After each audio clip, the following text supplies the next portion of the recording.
A VPN, short for Virtual Private Network, is a privacy protection tool that is quickly becoming a must-have. But why do you need a VPN, and how does it work in the first place? A VPN helps your data travel through the internet safely, without big companies or cybercriminals being able to spy on your online activities. Also, a VPN swaps the real location of your device with a new one. This way, you can virtually travel to any country around the globe. So, who can benefit from a VPN? If you're worried about your online privacy, a VPN makes sure your identity and private information are not exposed when you go online. If digital security is your top priority, a VPN gives a nice additional layer of security. It encrypts your data so nobody could see what you send and receive. If you are a human rights activist whose freedom of speech is restricted, a VPN helps you to bypass censorship and speak to the world. Or, if you're on holiday in another country, with a VPN, you can bring your home entertainment anywhere you go. Here's a pro tip: check out Surfshark VPN. It has everything you need in a premium VPN, awesome speeds, and industry-leading protection that covers all of your devices. All you have to do is click connect. Secure your digital life and enjoy everything good that the internet has to offer with a VPN you can trust. Click link in the description and get 81% discount for your first order. Attaching wire to your mirror. Affix felt pads to the bottom of your mirror's backside. Flip your mirror over so the backside is facing up. Then put felt pads on the bottom corners. These pads will prevent the frame from scraping against your wall and will help air circulate between it and the wall. You can find these felt pads at most large retailers that sell home supply goods.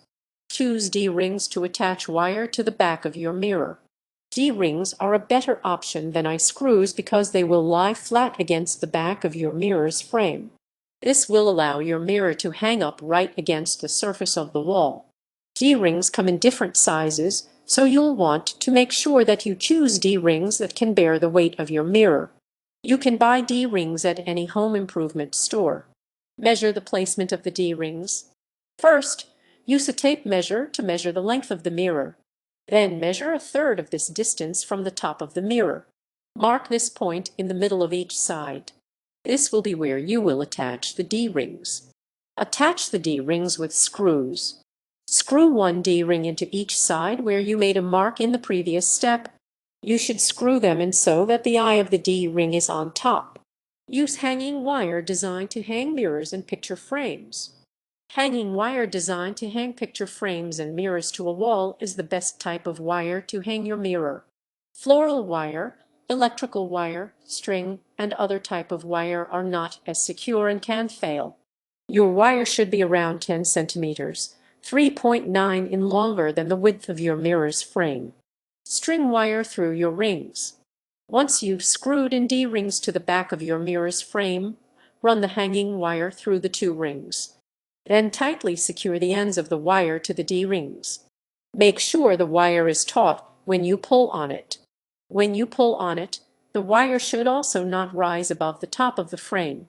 Positioning your mirror. Determine what type of material your wall is made of. If you live in a house that was built in the 1940s or before, your walls are probably made of plaster and lath.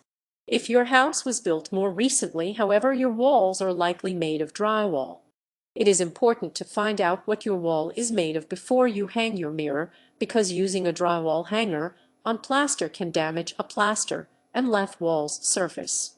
Plaster and lath is harder, thicker, and more brittle than drywall. If you're unsure what type of wall you have, try to push a pushpin into the wall. A pushpin will go right into drywall, but not plaster. Weigh your mirror so you know what type of fastener you'll need. All fasteners have a maximum weight rating. Some fasteners are designed to hold heavy mirrors and picture frames, and some are not. You can use a bathroom scale to weigh your mirror. If you're using a bathroom scale, weigh yourself first, and then weigh yourself as you're holding the mirror. The difference will be the weight of your mirror. Find a stud in your wall if you're hanging a heavy mirror. If you're hanging a heavier mirror, you'll want to find a stud in your wall to support it. If you have a wall made of drywall, You can use a stud finder to locate a stud in your wall. A stud finder, however, won't work for a plaster and lath wall. To find a stud behind a plaster and lath wall, tie some string around a strong magnet. Then, holding the top end of the string, slowly move the magnet horizontally across the wall. The magnet should stick to the wall when it moves across a stud. The magnet you use will have to be strong, so simple magnets from your refrigerator probably won't work. Mark where you want the top edge of the mirror on the wall. Lift your mirror up on your wall where you want it to hang. Then, use a pencil to make a short line where the center of the top edge of the mirror is on the wall. If you're hanging a heavier mirror, have someone help you get the mirror into position. Choose a fastener with a weight rating above your mirror's weight. Many different fasteners exist, and they all have different maximum weight ratings, or the maximum weight they can hold up. These include screw-in drywall anchors, expanding plastic sleeves, picture frame hangers and nails, tap-in expanding anchors, toggle bolts, and anchor wire monkey hooks. Hardware weight limits should be listed on the packages they come in. Prevent the mirror from going askew by using two fasteners. When hanging a mirror with wire, it is a good idea to use two fasteners instead of just one. Using two will prevent your mirror from moving in place and becoming lopsided. Using two fasteners will also reduce the likelihood. Determine the position of the two fasteners with a block of wood. Take a small piece of wood approximately 12 inches 30 cm long and mark its center. Center it under the top of the mirror and hold it up tight under the wire until the wire is taut. Use a tape measure to measure the distance from the top of the mirror to the top of the piece of wood. Then measure that same distance down from the mark you made on the wall and make a mark. This second mark indicates the future position of your hanging wire. Make sure the mirror will be perfectly level with torpedo level. Now, take the piece of wood and align its center with the second mark you made on the wall. Use a torpedo level to make sure the piece of wood is level. Then, use a pencil and mark on the wall the location of the upper right and left-hand corners of the piece of wood. These marks will be where you put in your hooks. Hanging a mirror on drywall. Go with picture hangers if you're hanging a mirror on drywall. If you're hanging your mirror on drywall, using picture hanger hooks and small nails is probably the best option. Picture hangers will hold up most light to medium mirrors, and they are also easy to install and remove. Picture hangers come in a variety of sizes and have different weight limits, so make sure the weight limit listed on the hardware packaging is higher than the weight of your mirror. Hammer in your hangers with small nails. Once you've marked where you want your hooks to hold up the wire, simply use a hammer and nail to tap in a picture hanger on each corner mark. Tap the nail gently so that you don't accidentally damage your wall.